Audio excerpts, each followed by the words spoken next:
Posso ligar placas de 335 watt pico ou maiores em 24 volts? E será que eu posso ligar equipamentos e eletrodomésticos da minha residência em um inversor com saída em 50 Hz? Este é o assunto de mais um episódio do Aqui no Responde. Vem comigo! Aqui no Responde é um quadro muito bacana aqui do canal, onde eu trago episódios, vídeos, tirando a sua dúvida, tirando a dúvida da audiência sobre energia solar fotovoltaica em geral.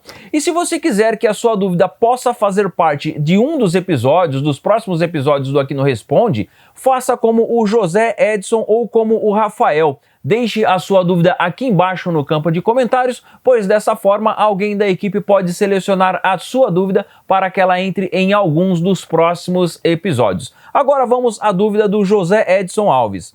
Ele diz aqui pra gente o seguinte: comprei um controlador de carga chinesinho, como também um inversor de 6.000 watts, ambos em 24 volts. Por último, comprei duas placas solares da BYD de 355 watt pico. A vendedora falou que seria para 24 volts. Será que não é 36? Posso ligar no meu sistema? Bom, a vendedora, na verdade, ela deixou enfatizado para você que seria em 24 volts, mas, na verdade, placa fotovoltaica acima de 285 watt pico, todas elas vão fornecer para a gente uma tensão de VMP, uma tensão de máxima potência em circuito fechado, acima de 30 volts, tá? Algumas aí 34, 335 acima, geralmente 36 a 38 volts, mais ou menos, isso em VMP, dependendo das condições da irradiação da sua localidade, tá bom?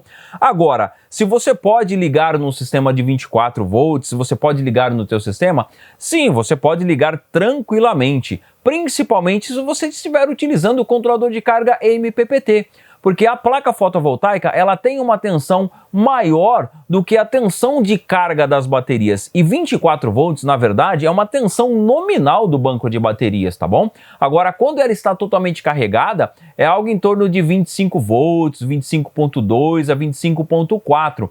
Tensão de flutuação geralmente vai dar em torno de 27 a 27.4 volts e tensão de carga algo entre 28.8, 29 a 30 volts.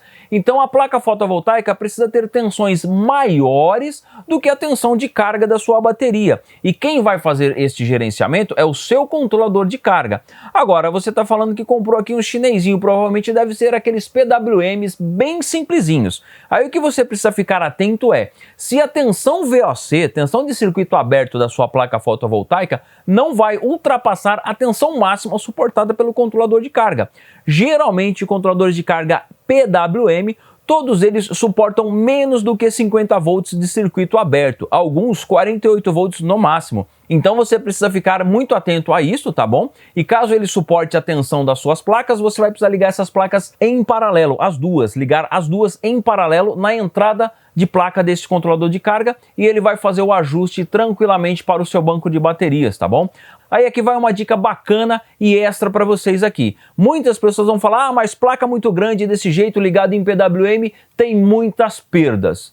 Isso depende bastante. Teriam muitas perdas se fosse um sistema fotovoltaico on-grid que injeta na rede elétrica da concessionária, e o que é importante para a gente é a potência, o quilowatt-hora, o watt-hora gerado pela placa. Agora, num sistema fotovoltaico off-grid, o que é mais importante para a gente é a corrente que vai ser enviada para o banco de baterias. Então uma placa de 335 watt pico vai enviar mais ou menos aí num PWM algo em torno de 8 a 8.5 amperes para um banco de baterias. Se você pegar uma placa um pouco maior, vai enviar um pouquinho mais, uma placa menor um pouquinho menos. Então o que mais importa para a gente é o ampere-hora, ou seja, os amperes, a quantidade de correntes que é enviada para o banco de baterias. Claro que quando a gente faz o cálculo da tensão de saída para a bateria em relação à corrente que a gente está vendo, vai dar uma potência bem menor em relação ao que seria da placa, mas isso não pode ser caracterizado como perdas no fotovoltaico off-grid, beleza? Sei que este é um assunto bastante polêmico e se você não concorda com essa colocação que eu fiz aqui agora, participa aqui embaixo no campo de comentários, eu gostaria muito de saber a sua opinião e o que você acha relacionado a isto, beleza?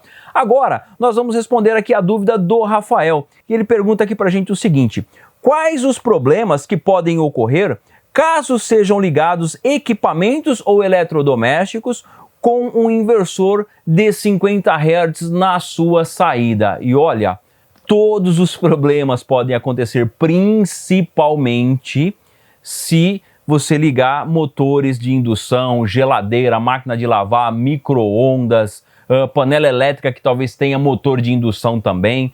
Todos os equipamentos que tenha motor de indução, você vai ter vários problemas. Eu disse que seriam todos os problemas porque você vai ter vários problemas. Primeiro, esse seu eletrodoméstico não vai funcionar na potência ideal dele, vai forçar demais e automaticamente vai aquecer muito, e isso vai fazer com que reduza drasticamente a vida útil do seu eletrodoméstico.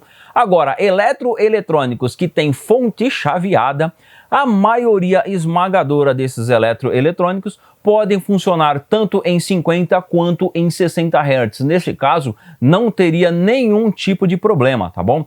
Agora, eletroeletrônico ou eletrodoméstico que não está mostrando no seu manual ou na etiqueta de dados técnicos que ele pode também funcionar em 50 Hz, você vai ter um problema seríssimo caso você ligue em 50 Hz. Às vezes esse problema não acontece de imediato, pode levar aí um tempo, de repente aí num médio espaço de tempo, mas às vezes quase que de imediato você percebe esses problemas. Por exemplo, ventiladores. Você vai perceber que ele está ali rodando meio que engasgado, meio que travado, simplesmente porque não está na frequência adequada. E se você pegar uma câmera termográfica ou um termômetro e verificar a temperatura desse seu ventilador ou do motor de indução que seja, você vai reparar que a temperatura vai estar bem mais alta. Isso vai detonar com a isolação do cobre, vai fazer com que ele esquente demais e provavelmente num curto, médio espaço de tempo aí de utilização, ele vai danificar, inclusive pode entrar até em curto e até mesmo pegar fogo, tá bom? Fechar um curto na saída do seu inversor